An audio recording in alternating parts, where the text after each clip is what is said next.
Assalamualaikum warahmatullahi wabarakatuh. Baiklah, di sini saya Rani Aguslita Putri dengan NIM 2119223 dari lokal PAI 4F. Video ini bertujuan untuk menyampaikan intisari pembelajaran ilmu komunikasi dari materi 7 sampai selesai. Yang pertama yaitu bentuk komunikasi kelompok. Pengertian dari kelompok yaitu sekumpulan orang yang mempunyai tujuan yang sama dan saling berinteraksi satu sama lain, dan saling mengenal satu sama lain serta menganggap dirinya bagian dari kelompok tersebut. Selanjutnya, kelompok itu dapat dibedakan menjadi dua, yaitu kelompok komunikasi kecil dan komunikasi besar. Komunikasi kelompok kecil yaitu dinilai sebagai komunikasi apabila situasi komunikasi tersebut seperti dapat dijadikan sebagai personal ataupun mandiri. Yang kedua yaitu besar. Dapat dinilai kelompok besar jika terjadi antara komunikator dan komunikan sukar terjadi komunikasi antar personal. Kecil kemungkinan terjadi dialog antara seperti kelompok kecil. Kelompok yang memiliki tujuan serta kontribusi arus yang diantara mereka dapat terjadi berkesinambungan. Klasifikasi komunikasi kelompok yang pertama yaitu kelompok primer dan sekunder. Kelompok primer adalah suatu kelompok yang antar anggotanya berhubungan akrab, personal, dan menyentuh hati dalam asosiasi dalam bekerja sama. Yang kedua yaitu kelompok sekunder, yaitu kelompok yang antar anggotanya berhubungan tidak akrab, tidak personal, dan tidak menyentuh hati. Karakteristik pada kelompok primer bersifat mendalam dan luas, sedangkan sekunder bersifat dangkal. Yang kedua karakteristiknya yaitu komunikasi primer personal, sedangkan sekunder non personal. Selanjutnya klasifikasi komunikasi kelompok yaitu kelompok keanggotaan dan kelompok rujukan. Kelompok keanggotaan yaitu kelompok yang anggotanya secara administratif dan fisik menjadi anggota kelompok tersebut. Yang kedua yaitu kelompok rujukan. Kelompok yang digunakan sebagai tolak ukur untuk menilai diri sendiri dan membentuk sikap. Selanjutnya yaitu fungsi dari komunikasi kelompok, yaitu yang pertama fungsi hubungan sosial, yang mana bagaimana suatu kelompok mampu memelihara dan menjaga hubungan sosial antara anggota kelompok. Yang kedua yaitu fungsi pendidikan, yang mana secara formal dapat bekerja sama untuk mencari pengetahuan. Yang ketiga yaitu fungsi persuasif, yang mana anggota kelompok berupaya menjadi persuasi anggota lainnya supaya melakukan ataupun tidak melakukan sesuatu. Materi yang kedua yaitu bentuk komunikasi media. Yang pertama pengertian komunikasi media. Komunikasi media adalah proses penyampaian informasi dengan menggunakan berbagai media atau berbagai macam sarana. Bentuk-bentuk dari komunikasi media yang pertama ya komunikasi massa, yaitu produksi ataupun distribusi yang berlandaskan teknologi, lembaga ataupun bersifat kontinu yang bersifat luas. Bentuk dari media massa seperti media cetak, media visual, media audio ataupun media audiovisual.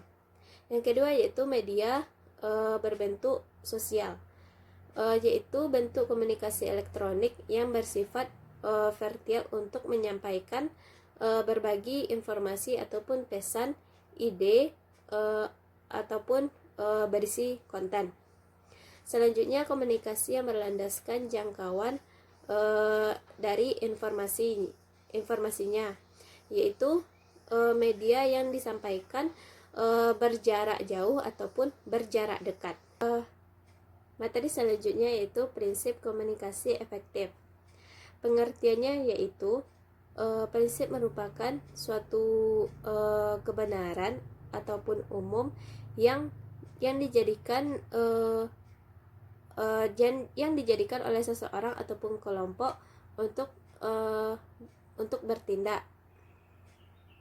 Prinsip dari komunikasi efektif yang pertama yaitu respect, yaitu tanggapan positif ataupun penghormatan diri lawan bicara yang menghargai lawan bicara sama halnya dengan menghargai diri sendiri.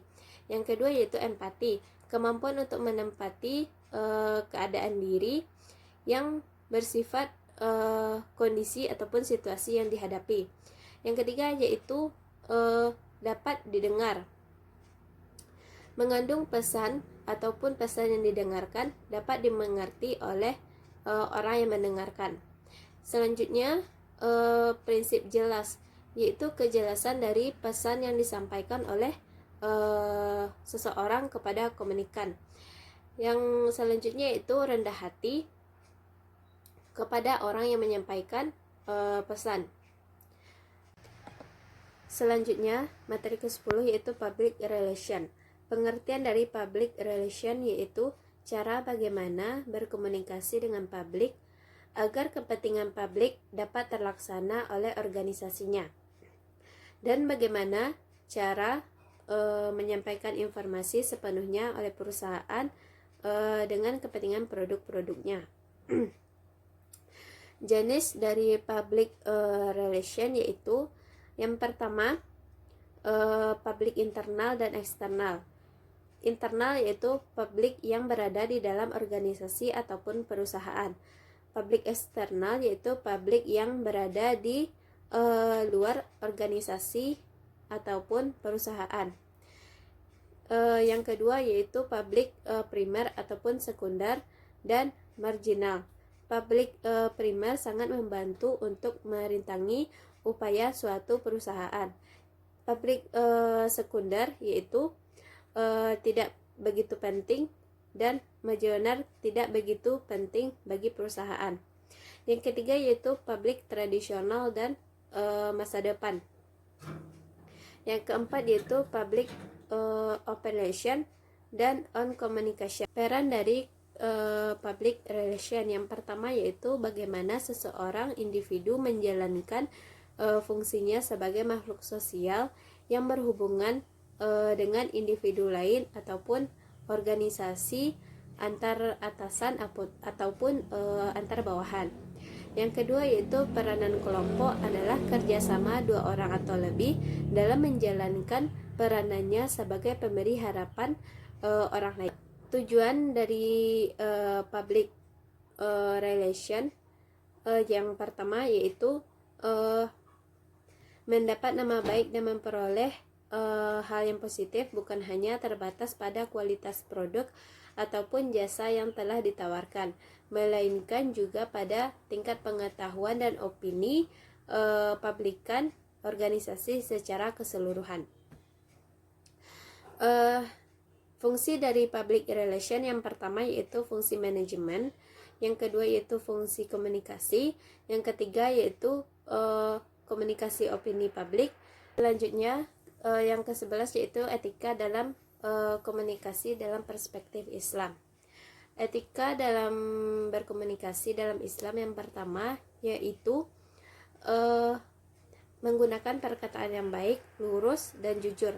Yang kedua, perkataan yang tepat sasaran, komunikatif, dan mudah dimengerti oleh pendengar. Yang ketiga yaitu perkataan tersebut ringan, baik itu lisan maupun tulisan. Yang keempat yaitu perkataan yang menggunakan lemah lembut. Selanjutnya perkataan tersebut mulia.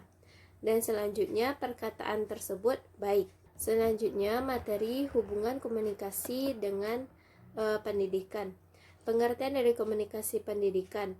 Komunikasi pendidikan merupakan komunikasi yang sudah merambah atau menyatu pada dunia pendidikan dan setelah aspek dan menggunakan komunikasi yang berpola pada dan dirancang secara khusus untuk mengubah perilaku sasaran tertentu kepada arah yang lebih baik.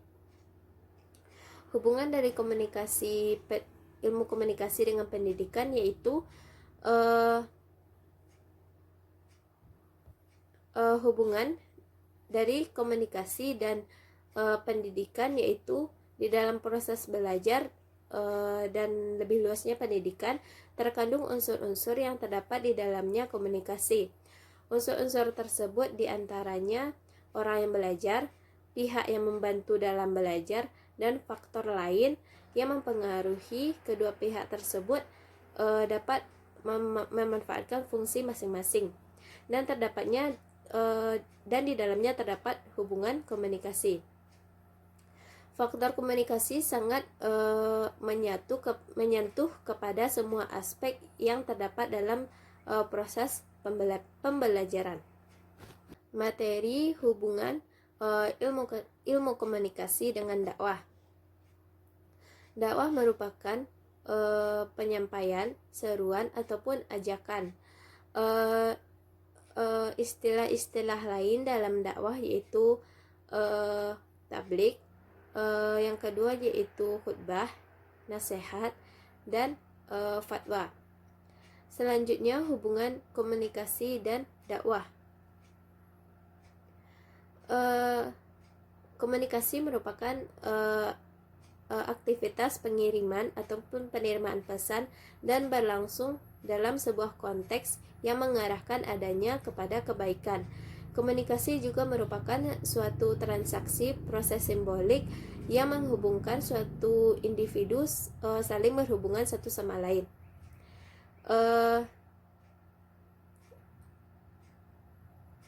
Ilmu dakwah dengan ilmu komunikasi ada hubungan yang berkaitan di mana jika dilihat dari segi proses, dakwah tiada lain adalah komunikasi yang ajaran Islam, di mana dai menyampaikan pesan ajaran Islam melalui lambang-lambang kepada mad'u, dan mad'u menerima pesan tersebut dan mengolahnya serta meresponnya kembali. Dalam prosesnya terjadi proses transmisi oleh dai dan interpretasi pesan oleh mad'u. Proses tersebut tentunya mengharapkan terjadinya perubahan sikap ataupun perilaku dari orang yang telah menerima proses dakwah tersebut. Pembagian komunikasi dakwah yaitu komunikasi lisan, yaitu menggunakan seperti ceramah, khutbah ataupun pidato. Yang kedua yaitu komunikasi berbentuk tulisan seperti majalah, koran ataupun brosur. Yang ketiga yaitu melalui isyarat, melalui simbol ataupun gambar-gambar. Adapun hambatan dalam proses komunikasi dakwah yang pertama yaitu alat penglihatan dan pendengaran yang tidak memadai. Yang kedua yaitu media komunikasi yang tidak memadai. Yang ketiga perbedaan persepsi antara penerima pesan dengan yang menyampaikan pesan. Yang keempat yaitu kondisi dan situasi yang tidak memadai. Mungkin itu saja intisari dari materi 7 sampai dengan selesai mata kuliah ilmu komunikasi. Mohon maaf jika ada salah. Saya sudahi dengan assalamualaikum warahmatullahi wabarakatuh.